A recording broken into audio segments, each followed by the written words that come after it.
Welcome to the Wholehearted Eating Podcast, where non-diet nutrition, weight-inclusive care, and integrative health collide. We're your hosts, Dana Montes and Christina Hoyt, licensed integrative clinical nutritionists and body image coaches. And we believe you deserve to have a joyful relationship with food in your body, even if you have a chronic health condition or symptoms that just won't quit.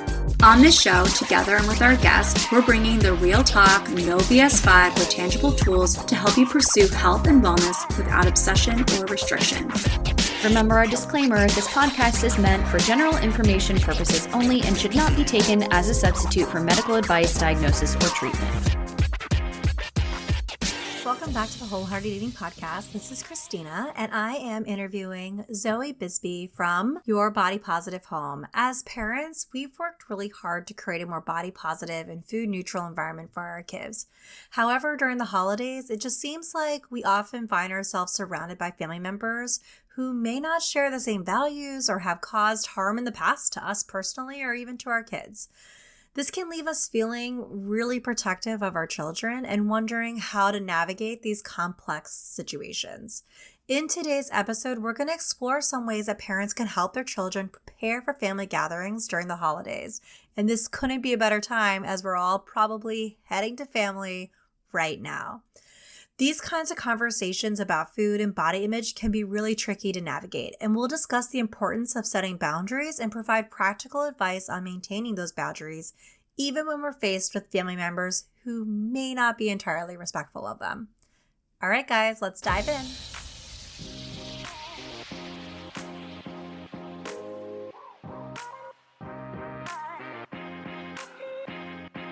But I am excited about when we're talking because I feel like it's such an important time of year. And I think a lot of things come up around the holidays right now, especially when it comes to family gatherings, food stuff, eating things, body stuff, like all of the things. So before we jump headfirst into the conversation, I would love for you to share a little bit about who you are and what you do and all of the things for people who don't know who you are.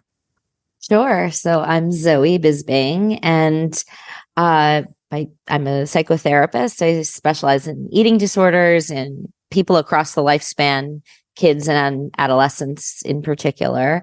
And I am a mom of 3 myself. And I also, I guess I do as much prevention work as I do intervention work. So I run a practice called Body Positive Therapy NYC, which is sort of like the day job. And then by night or whenever I have a chance to post on social media, I run another organization called Body Positive Home, which was formerly the Full Bloom Project. And it's really an eating disorder prevention initiative. Sometimes I struggle to figure out what it actually is because I feel like it's so much more than eating disorder prevention. I really believe that so many of us that are raising kids have kind of just grown up with our own bullshit baggage around body and food. And it sort of makes it feel really hard to feed kids without anxiety and sort of raise kids. And, given my experience working in eating disorder treatment, I've just been very committed and obsessed with arming parents and teachers with what they need, I think, to do their best to prevent eating disorders, promote positive body image, and heal themselves while they're at it. And so that's my prevention work with Body Positive Home, where I do a fair amount of public speaking and educating. No small feat, at all. No, that's my side hustle. It's interesting that you say about eating disorder prevention, because I think that's an important thing to elaborate on a little bit around what does that mean exactly to you? And as you're building this body positive home, what does it mean to do eating disorder prevention type work? Yeah, I mean, as an eating disorder therapist that works with kids and teens and families, I am a big believer that parents don't cause eating disorders. And by that logic, you could say they can't prevent them either. It's like we can't cause them and we can't prevent them because there's so many factors that go into why an individual develops an extreme preoccupation with food, weight, the medical complications, and just the psychiatric reality of an eating disorder. So they're multifactorial illnesses, but what I'm pretty clear on is that most people have some low-grade disordered eating and body dissatisfaction, right? So there's this big spectrum, as you know. And so I think about eating disorder prevention as increasing awareness in people about not just what eating disorders are, although that's part of it, but increasing people's awareness around the role they can play in a young person's life to either intentionally or unintentionally increase risk factors for the development of negative body image and food preoccupation, or intentionally increase protective factors. So I'm a realist, and because I'm aware of the genetic reality of certain people's like just wiring and even circumstances, and the culture is a shit show, right? But if we can be actively engaging in what I call prevention, right, which is to me the kind of foundational scaffolding of a body positive home, at best, we could actually offset the development of a disorder in a young person. And I think at worst, we can do early detection, right? Because if you're working your ass off like on prevention, but you know that like at best, your kid is maybe still going to develop some kind of issue, because again, there's a lot of reasons for why a kid develops an eating issue. If you're oriented and you're sort of building this body positive home and integrating all these prevention strategies, you're in the best possible place to capture the problem before it even becomes a huge problem. And most of the time, people miss the problems because they're hard to catch. So prevention is a, umbrella term, but it means different things for different families. Yeah, I think that's such a great point too, is that one, I think let's take the self shame and guilt around if your child ends up with an eating disorder as if it's your fault. And that I really appreciate that you're saying that we can't cause, nor can we, prevent entirely the onset of an eating disorder in our children, or even disordered eating type tendencies in our kids. But I really appreciate what you're saying about the more we're working on this idea of prevention, the more likely we are to see some of the early signs so that we can support our kids and support ourselves ultimately, and support the family to have this, as you're saying, a body positive home. And I think one of the things that I'm like thinking about as you're talking about that is how do you then like support the acknowledgement of some of these preventative type of steps that you can make if maybe you personally are struggling with something, or you haven't seen it yet, or you don't really realize the culture that we live in. You just think, well, this is the culture that we live in, and I'm going to protect my child from the harms of that culture, i.e., I'm going to try to make sure that their body is in like a quote unquote acceptable size. Mm-hmm. How do you help a parent go from over there on the spectrum there to how do I create a more understanding relationship with food and body and more flexible and inclusive experience? It's a wonderful question. It's so expansive. Like, I think you're naming in some ways the challenge, maybe. Like, I mean, there's so many ways to go with that question, right? I think if I'm really zoomed out on the question, I think I'm thinking about how it's sometimes very hard to bring the people into the work that perhaps most need it, because perhaps they're just so entrenched in what you're describing. I think there's a type of parent who brings that very question to me, right? And that's just, I love this parent, who says something just like that. Like, I want my child to be accepted in this world. Like, in theory, I had a parent once say to me, I can't let my daughter be my personal feminist project. And Oh my gosh. I thought about that. And, and she was saying, like, I believe in all this. And she's also in middle school in a larger body having a shitty time. Like, what am I supposed to do? And, it's an interesting dilemma, right? Because I think it's an instinctive thing, even among parents that are well informed about the predatory nature of diet culture, and even parents that have been in their own recovery, like, I think to say, well, my kid is suffering, like they will suffer less if I could just help them shrink their body. I mean, I want to just wrestle with that question with parents. Like, I don't want to tell you I know what's best for your child, because I don't, but I do know that you want the best for them. And, I know as a therapist, I know that the people that have suffered the most are the people that don't feel like they know who they are, or they don't feel like they can just be authentically themselves. I don't even just mean in their authentic genetic body blueprint, just, because I think in some ways when we're eating in a way to sort of shrink our body to conform, which I think is like a well-meaning attempt at support, right? I think that this is really clamping down on this child's ability to be a full person. And no parent that loves their kid doesn't want their child to be a full person. I think that's why originally we called it the Full Bloom Project, because it's this idea of like blooming in full, like being a full person with full access to your intuition and your creativity and your values. But I think that once parents are just a little curious, even if they just say, oh, body positive home, what's that? I think I want a body positive kid, because people sometimes think that means a kid that feels positively about their body. It's not exactly what it means, but I'll take it, to get them in the door.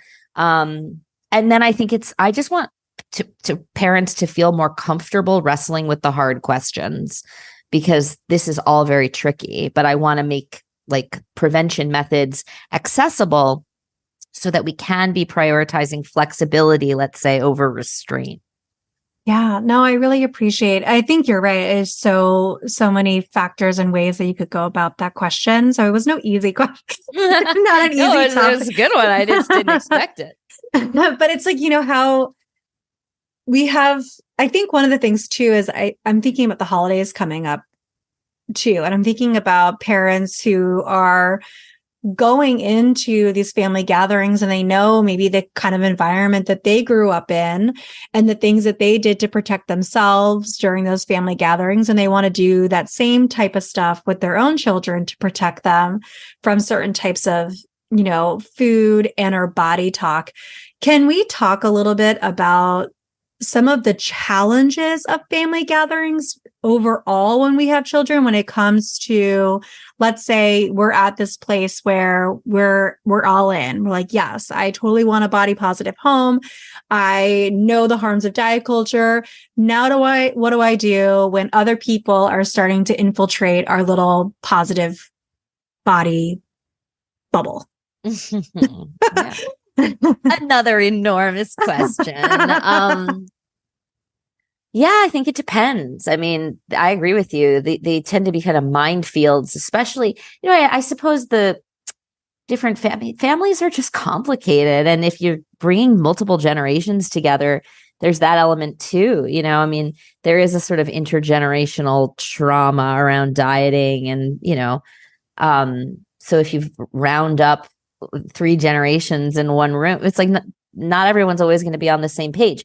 This said, some of my favorite messages are from someone who screenshots a picture of a text exchange they had with their mom, like on behalf of their kid, and sort of bringing grandmas on board with all of this. And I have that going with my own mom, who's recovering from all of her own crazy diet shit, who's learning with me how to do better for my kids than she did for me. But I think it's vast, right? Because it also depends on how are your interpersonal effectiveness skills, like a lot of this is about boundary setting. A lot of this is about like speaking your values. So, not letting comments just fly at you without standing up. It depends on what it is. I think that thinking about these events as minefields that are kind of ripe for whatever you want to call them, diet culture darts or body shaming, food shaming comments. I think you have to be at all times really focused on who's my kid, where are they at with all of this, what do they need from me in order to make sure that this event is actually just net positive and not an increasing risk. And that's going to look really different for each family. That's going to look different for each of my 3 kids because each of them are going to need something different from me. The oblivious skinny boy is not necessarily going to need as much protection from me as, I don't know, this is hypothetical, but like my prepubescent girl who's chunking up, maybe getting ready to go through puberty, really interested in sweets and excited to, bake and cook and maybe she's a target for a fat phobic grandma in the room who's going to tell her to eat a little more salad. Like this kid needs me to protect her. Not that boys don't need protection. They do. I don't mean to say it like that, but and same with like my 6-month-old baby, like that kid's not going to necessarily need as much protection. So I think it's like this kind of 3-dimensional chess of like, where do I need to defend and where do I need to, redirect it. And then for some people, I think there's really hard decisions. Like there are situations where I might counsel somebody like not to go. But again, without specifics, it's almost impossible to answer because they're all so different. They're the arrangements. Absolutely. I think that's such a good point too, because it is different each time. And I think even myself included in this, I work in this field. And my whole family knows what I do, and I still feel like even then it's like you choose your battles, right? And they don't really understand what we do because they're not doing the work too. So unless they're doing the work alongside, they're not really going to know everything. And so to me, I've always approached it more about what's age appropriate for my child to support them and how do I navigate that with them. As my daughter is turning 5, she's coming home from school and saying, so-and-so told me that that's junk food. All right, well, let's talk about what do you think junk food is? What do you think they meant by that? And then how do you then gear them up for what that looks like and how to talk to them about it and what they're taking from it? I sometimes think I don't like answering questions that aren't being asked from my 5-year-old sometimes. Because then I think it implants the idea sometimes. And so to me, I always love to ask them, how do you feel about that? Or what do you think about what was said here? Or what does that mean? What does junk mean? And a lot of times, she said, I don't really know. I don't really know what that meant. I'm like, well, it meant garbage. Like, would I ever feed you garbage? Food's not garbage, Right. She's like, ew, no. Like, right. Yeah, we're not eating food out of the trash can, like we're not eating garbage and we're not eating, so I was like, so why would we call like our little snack junk? It's not junk, and on the other side, I have 3 kids and one of my kids, I don't know, I think I was sort of trying to get there with them a while ago and I started like having kids and trying to do prevention or whatever. And I think at one point they were just like, it's okay to call it junk food. It's fine. We don't know essentially they were like, we know we're not bad for eating it. Yes. You know what I mean? And I think so again, I agree. And I think that's sort of we shouldn't be calling food junk because exactly like you said, and we don't want to increase that dichotomous thinking for kids, good food, bad food. I hate those food sorting exercises that kids are doing in schools. But I also think it has to do with who your child is. Like if you're getting to know your child and you're realizing that they are evolving into someone for all of the myriad factors that make a person and right, that they can sort of tolerate that language, like, oh, I really want some junk food, yummy. And you're noticing that for them, it's not actually making a problem, right? That they're not getting into trouble with that term. I think then you say, okay, well, I'm not going to fixate on that because I don't perceive your use of the word junk food for you as a problem, right?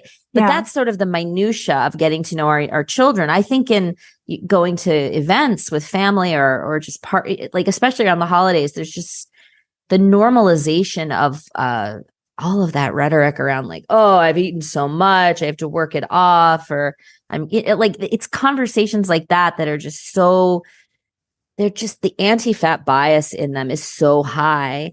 And in one way, it's like you just want to be able to like decrease the volume of all of that for your kids.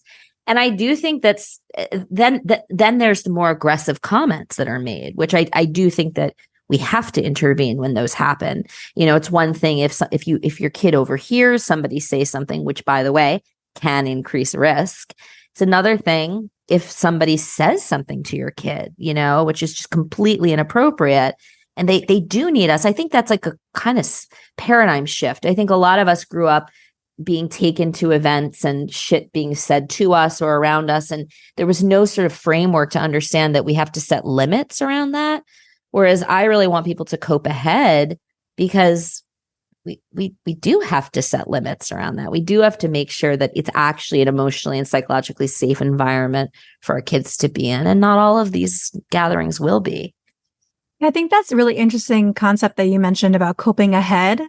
I'd love for you to elaborate on that a little bit. Yeah, I mean, again, it will look different depending, but you know, if I know I'm taking my kid to a gathering where like I know I have family members that are just like, they just talk a lot about diets, or maybe they are really free with commenting on the other, like the kids' bodies, like the younger generation's bodies.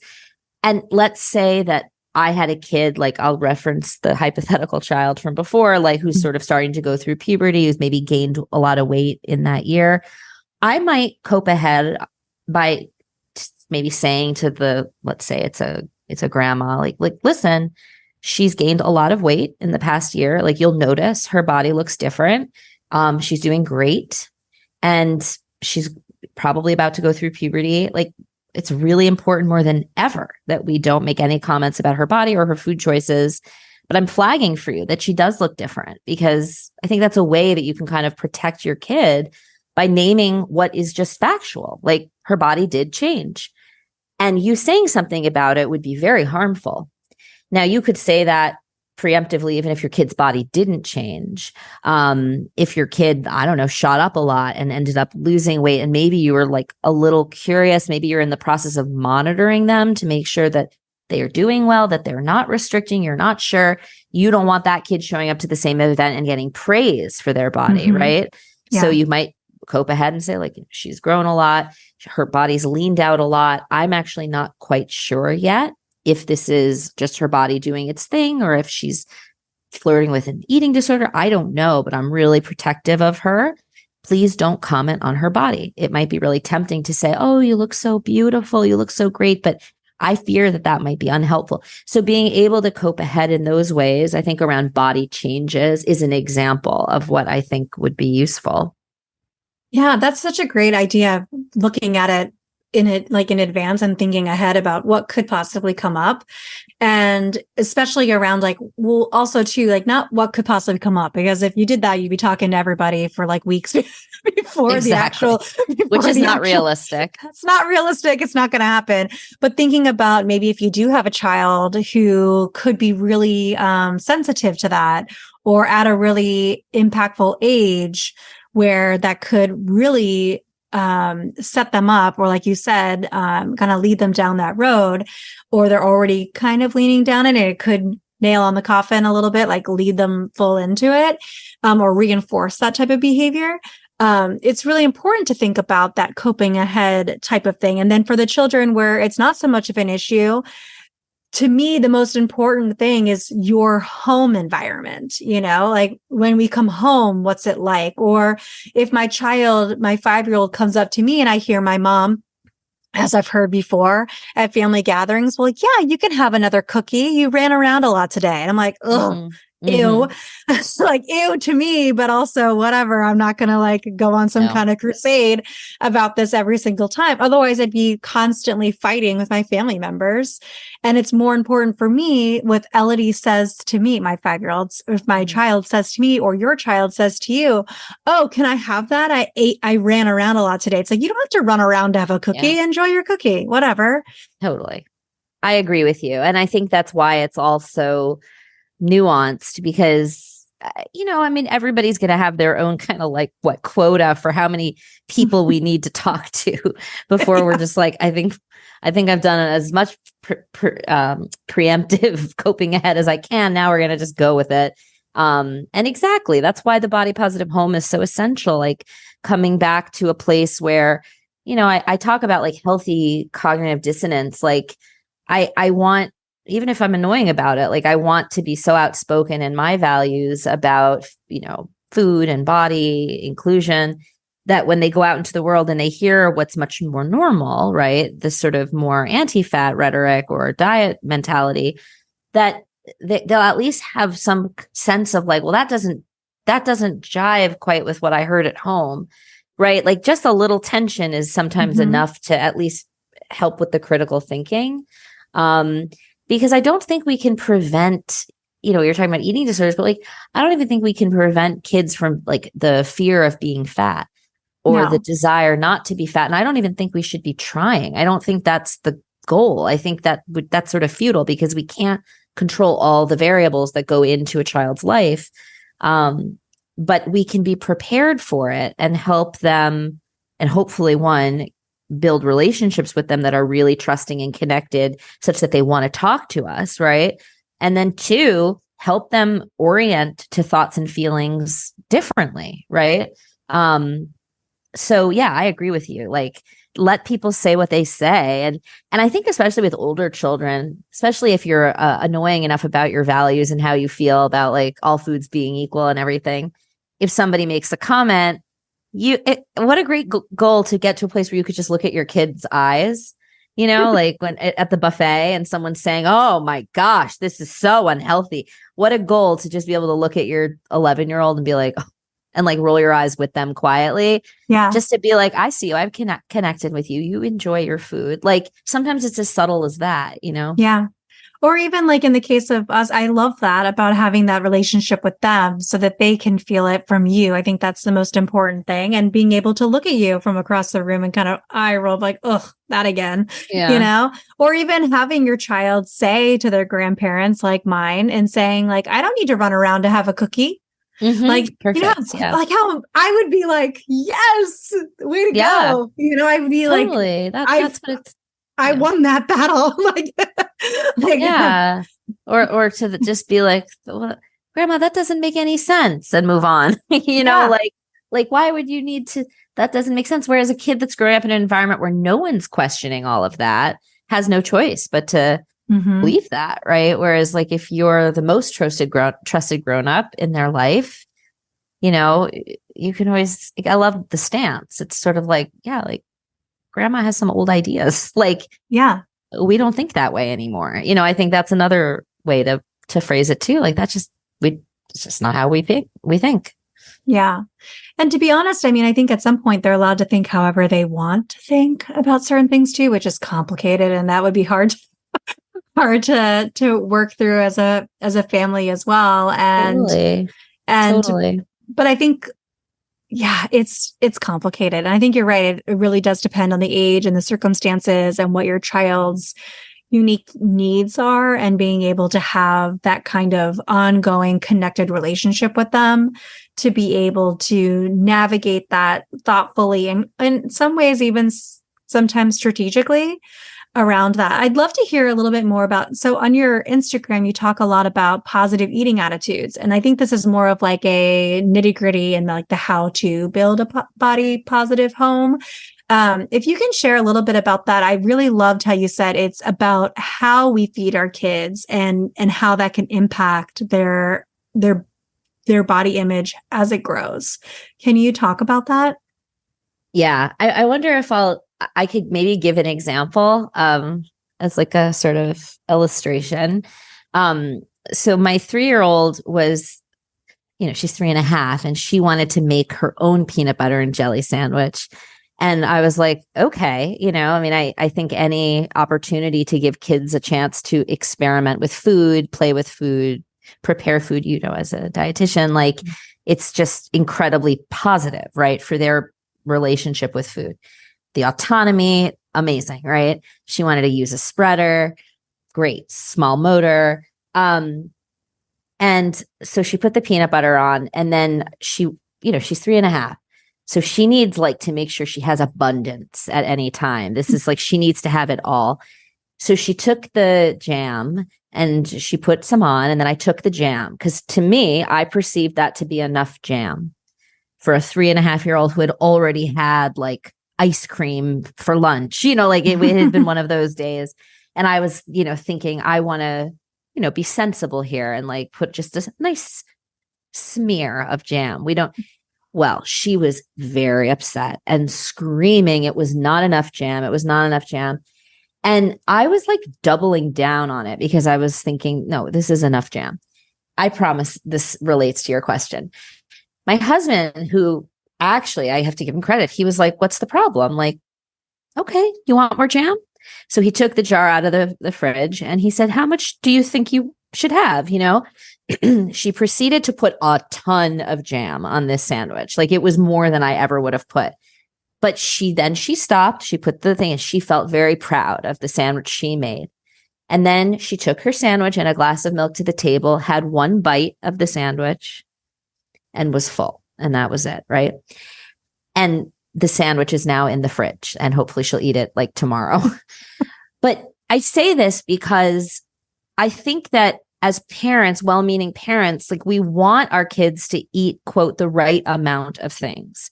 And it's not inappropriate for me to not want my 3-year-old to just be in charge of her sugar consumption. She's not in charge of any of that. She's 3.5, she can't even reach the milk, it's but in that moment, my husband was able to see the bigger picture, which was I was focusing on not allowing her to have too much of the jam. He was able to pull back and say, let her make her sandwich her way. Let's have this be a positive eating experience. Of course, she ate one bite. She's 3.5. This was just what she needed. So she needed the right amount of abundance for her to feel secure. Anyway, this is one of millions of examples of where when we're feeding our kids, we do want, I think, in a body positive home to prioritize the feeding relationship that we have with them and their positive eating attitude. I want my daughter to want to make more sandwiches for herself. I want her to want to come to the table and eat her sandwich with her family. I want her to feel confident and secure around food, right? And I do believe, and I know you do too, that the more we focus on that and the more we do our jobs to create the structure, which we can talk about, because structure is essential as well, and we let our kids practice what they get to practice, then the nutrition balances out. It's all good. It's if we don't even have to focus on it nearly as much as we want to focus on the positive relationship, because if I had doubled down past tense on that jam, maybe nothing big deal, would have been one off, right? Sometimes we just say no more, but I'm sort of missing the bigger picture, which is to promote this positive relationship, which is not the same thing as a free for all either. So I think it's tricky, but it's everything, because when we assess for eating disorders, we're assessing eating attitudes, and the shittier the eating attitude, the more likely we have an eating disorder. So let's focus on the positive eating attitude for prevention. I really love that, because you're right. When we are assessing for eating disorders, we're looking at the attitude towards eating, towards their body, and towards all these factors that come into it. And so focusing on creating these positive experience of Right. You're absolutely right. It could be a one-off experience where you're like, whatever, you took the jam away and everyone went on with their day and they never felt anything from it ever again. Totally. But as they get older and like, let's say that's like a built-in pattern of always having that happen, then, as they get older, the thought pattern of comparing to others starts to creep in. Like, how much jam is everyone else putting on there? Is it wrong that I want to have more jam on my plate? And like, all these types of things. And I don't want parents to listen to this and be like, oh shit, now I'm doing everything. I'm doing everything wrong. And I think one of the things that makes it, I find this balance to be really difficult is you're right, because there is this balance between allowing for this positive eating experience and for having that type of like seeing the big picture and allowing that to happen.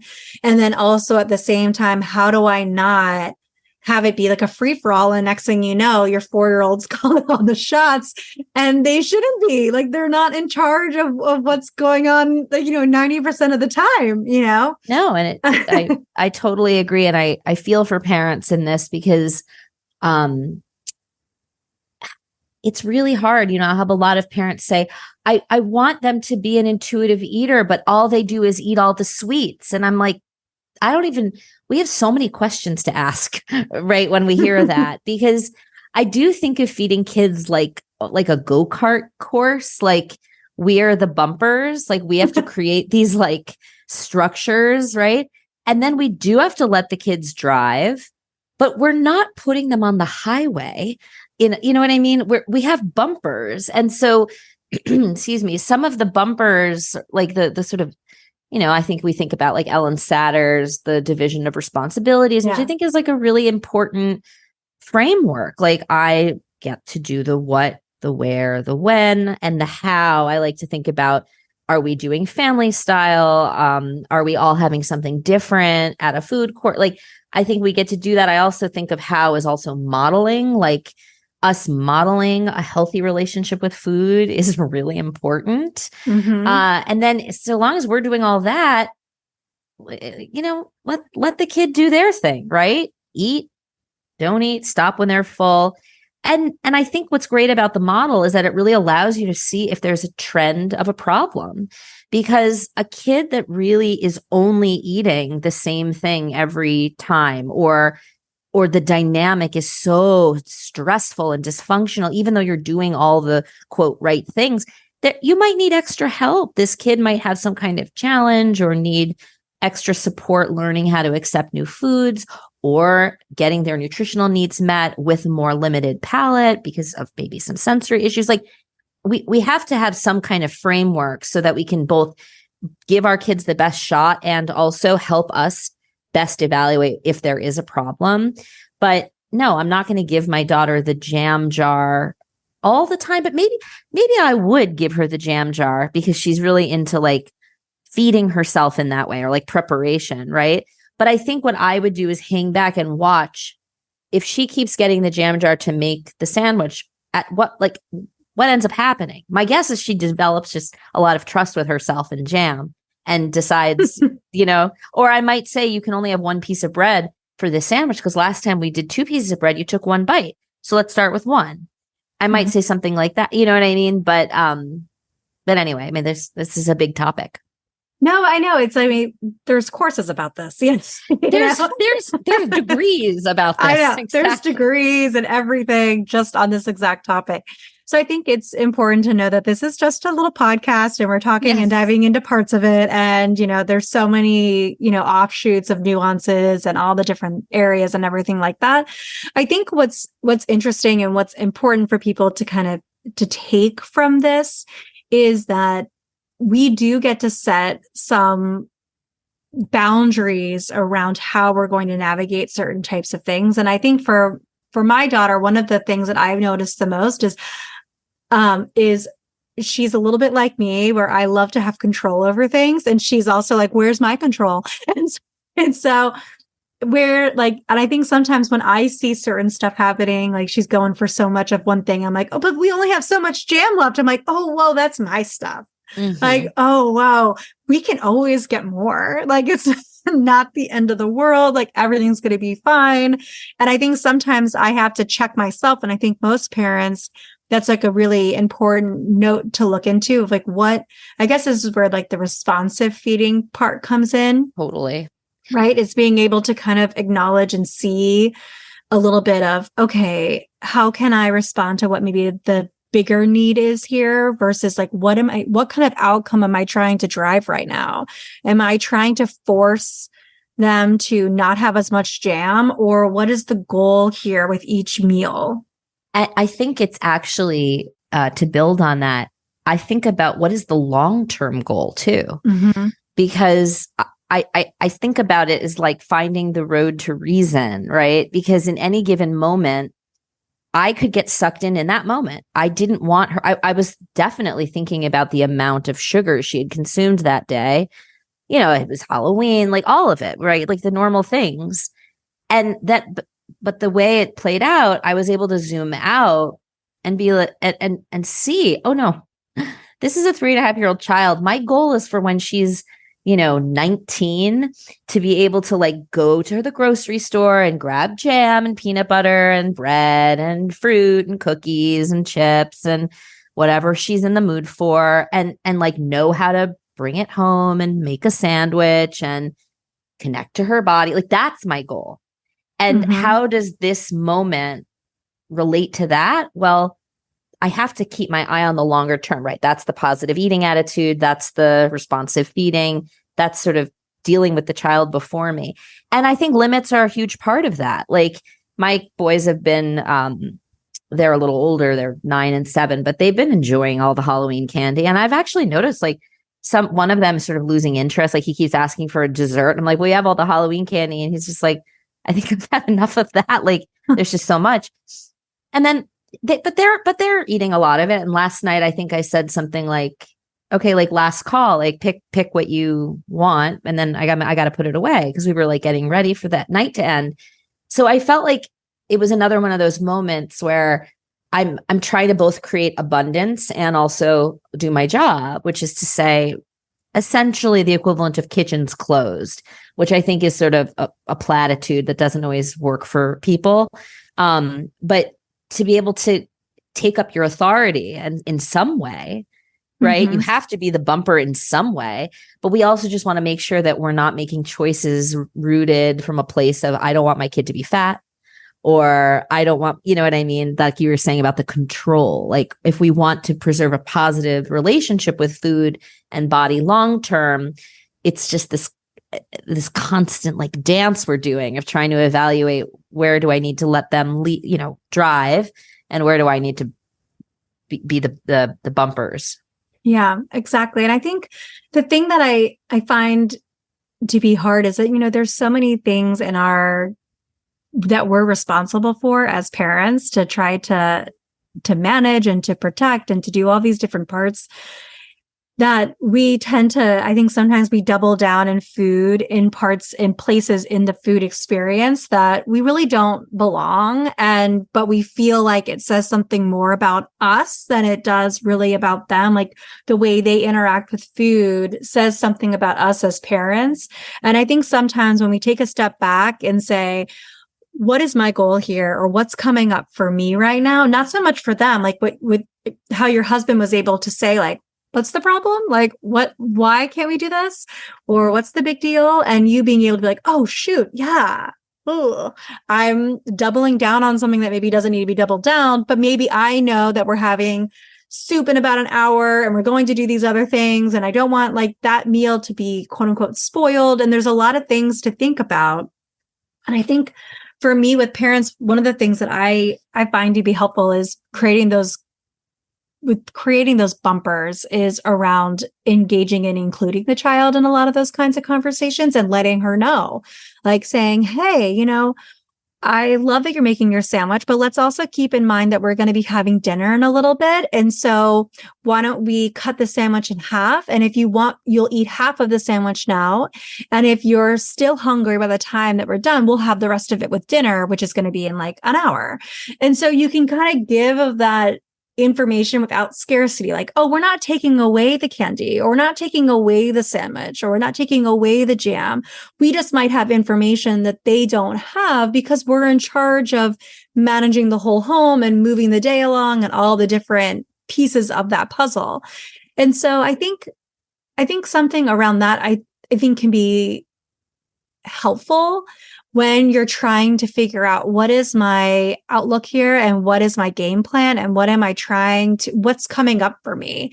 Am I feeling overwhelmed because I don't want my child's body to change and I'm having feelings about that? Okay, let me take a beat, think about that a little bit, remind myself that they're 3.5 or 5 or 6 or 9, and that today is just one day and this is just one meal. And we can think about what would be the most positive eating experience for them and what that's going to look like. I agree. And I mean, I actually think that in all of that, there's this opportunity for healing for ourselves. You know, I find that prevention for kids is in many ways like recovery for us. If we think about, you know, the large spectrum of disordered eating that afflicts, I think, most of us, you know, if we're doing that for our kids, or on so many levels, the way we prepare food for them with like multiple components of things, I think can be very recovery oriented for us. But also exactly like thinking about the intention, the big picture. Did something come up for me about my relationship to jam, or did something come up for me around the image of a child, like putting tons of something on their bread? Like, is that a little magic window into my work that I need to do, you know, in order to stay really food neutral, body neutral, and just affirming of this child, rather than like allowing my anxiety to ooze out all over them? And might that anxiety be coming from a place of unfinished business for my own childhood, you know? So this brings up a lot of healing opportunities too. Yeah. And it does take a moment. It does take the ability to take a quick pause. And Yes. I refer to that sometimes as like a quick, like mindful pause about the situation and stepping back and saying, yes, okay, what is the purpose here? What's happening? Why am I feeling so activated by this? So the road to reason is this, and I'll share the image with you. It's this sort of like template that I have, or a map in my mind that I want people to use in these moments. And what you said reminded me, because step one, it's a 4-step thing. Step one is to take a sacred pause. That's what it's like you were talking about. Remember the long-term goal for my child. Step two, to ask yourself what's bubbling up and to name it and own it. Am I feeling anxious, afraid, revolted, disappointed, embarrassed? Like that shit comes up all the time in any given moment, right? 3, do a structure check. How's my feeding scaffolding holding up? Are there cracks? Because sometimes that is part of it. And then my 4th one is connect to protect. Ask myself, do they need a protective limit, or do I need to chill the fuck out? That those are the sort of 2 options. So it's That's so honest. With the jam, I needed to chill the fuck out, right? 100%. But in other contexts, like a couple weeks ago, my son had grabbed like 2 or 3 fruit roll-ups. Like it was like, to me, I was like, what's going on? You know, and I was able to sort of do this, and I was able to realize with the structure check, we hadn't had dinner in like far too long. It was time for a meal. Connect to protect there. He did need a protective limit. It was dinner. I needed to make dinner. He didn't need to be told you've had enough fruit roll-ups. He was actually bravo. Like he figured out a way to feed himself. He was hungry. He reached for quick energy. He did it, you know? But I think that the limit is not you've had enough now, you know, but rather what's the limit? Okay, do we need to put it away, or is it time for dinner now? You know? Yeah. Or do I need to just be like, it's Halloween? It's like, let them be, you know? So anyway, I'll send that to you because I think it's I love it. I think people will really enjoy it. And it kind of creates that framework for how do I answer these questions and how do I check in with myself before I implement whatever it is that road I'm going to go down. I love the scaffolding idea too, because it reminded me with my daughter the other day, we've been experiencing a lot of very selective eating. And it's been super triggering for me, a full disclosure of her like not wanting to eat anything. She's like, I don't like chicken anymore. I only like the skin of chicken. And I'm like, what is happening? Mhm. like I'm a dietitian.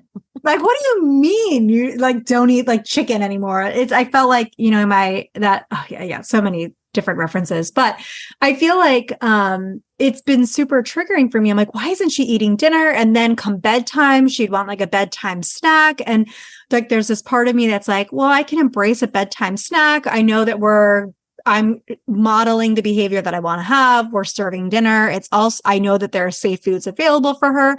So I finally turned to her, and this is my 5-year-old, you guys, like this is a 5-year-old that I turned to.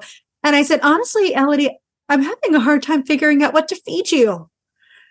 You know, I was like, I'm having a hard time and I would love your help. So can you help me figure out what's happening at dinner time? Because come dinner, you're not hungry, you're not eating very much. But then about like, you know, after we're done with dinner and then as we get closer to bedtime, then you want something to eat. And, you know, you'll have, you know, a cheese stick and a piece of fruit and you're happy go lucky and no problem. And so I said, I'm wondering if you're not hungry at dinner time.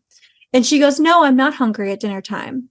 Mm-hmm. And I said, oh, well, maybe we need to make dinner time 15, 20 minutes later, you know? Mm-hmm. And so, or then I had a conversation with her. I said, when you come home from school, you're very hungry, you know, or like, I feel like you're snacking a lot.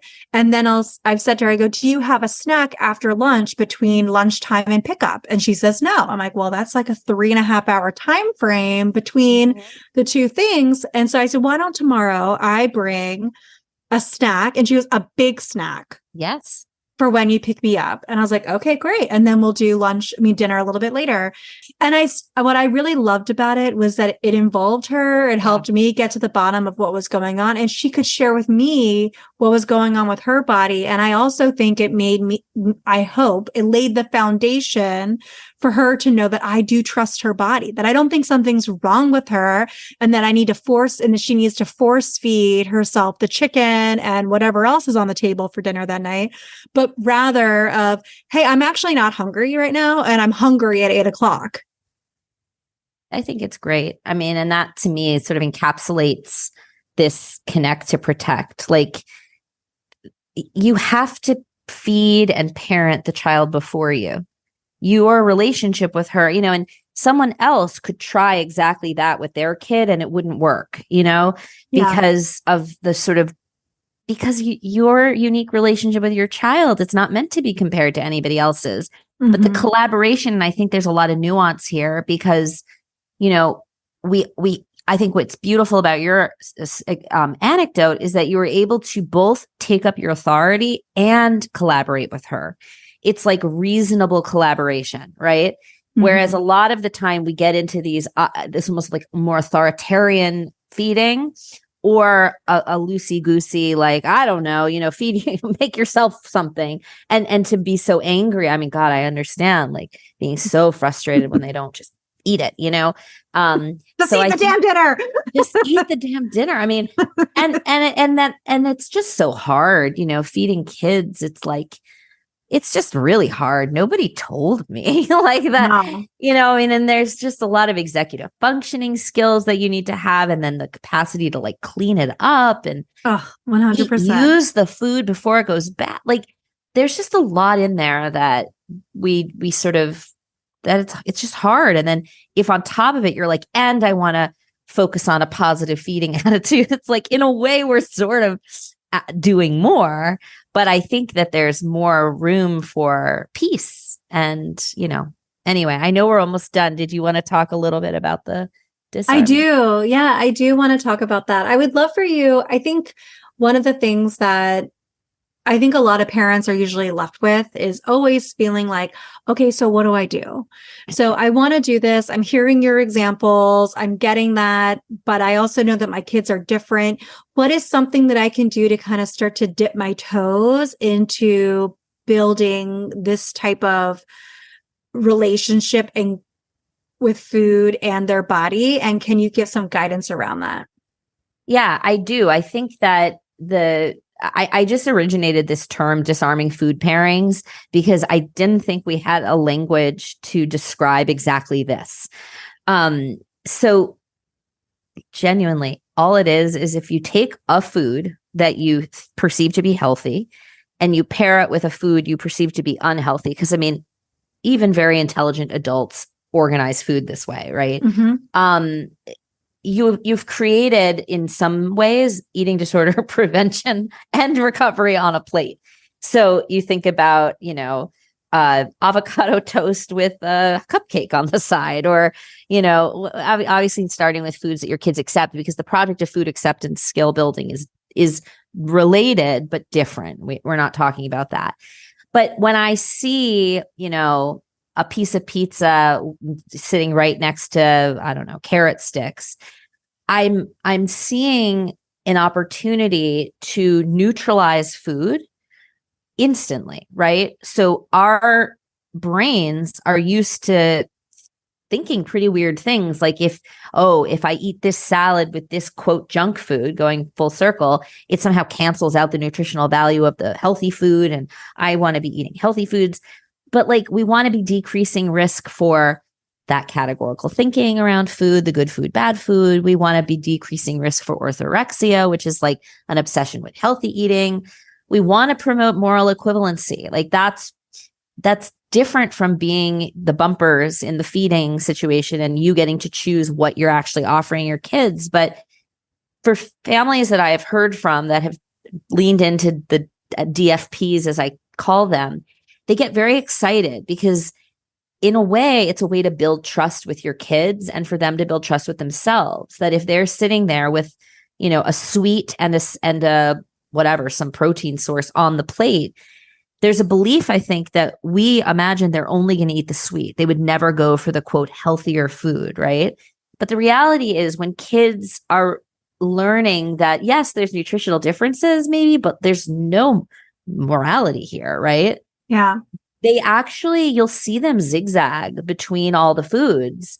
And then I think it has this incredible healing property for us, because then we're in some ways using our feeding strategies and our prevention to essentially give ourselves eating disorder recovery, right? Because when you go to eating disorder treatment, when you're working with an eating disorder dietitian or therapist, this is what it is. It's making peace with food, right? And being able to have pizza and salad and ice cream and water, Yep. and not have so much attached to it, right? But actually eat according to your body's cues. So DFPs feel like a really easy in. And I get pictures from families all the time on social media, like sending me their DFPs where they like would never have imagined putting a cookie on their kid's plate at breakfast. But I get pictures with the kid reaching over the cookie to pick up the egg because they're building trust. They maybe I have one kid who always saves the dessert for the end. The other one always eats the dessert first, but it's sort of giving them an opportunity to build trust. And I think it's almost like the easiest way in to get started. Yeah, no, I love that. And I think it's so true. And I think the hard part about starting that is being able to take your own agenda out of it and what you want to have happen. And I think that is, as my own self, one of the hardest parts about it too, sometimes when you are doing this in practice. And I will say, I've been doing this with my daughter from day one, and it is fascinating to watch how she has been, for me, the most incredible experience of watching intuitive eating. Yes. And what it actually is from the onset, and being able to really see it and be like, oh, wow, when it is paired all together in this neutral way. And I'm just putting the plate in front of her. And sometimes there's a build your own salad. And at the same time, we're also having French fries and chicken nuggets, and we're having everything all together. Watching the way that she interacts with the food is really cool. Sometimes it's, no, I'm not in the mood for that. But it does also build that trust for themselves to be able to answer that. And also for you to observe, like, oh, wow, they actually do choose different things based off of their desires at that time. if we continue to expose them to it. And I think that's really great. And I love that you came up with a term for it, because there wasn't really a term. It's just always like serving it all together. And I never heard a term for it. No, I don't even know why I thought of it, but it's sort of like, I think about it as disarming because it is for adults, it's disarming.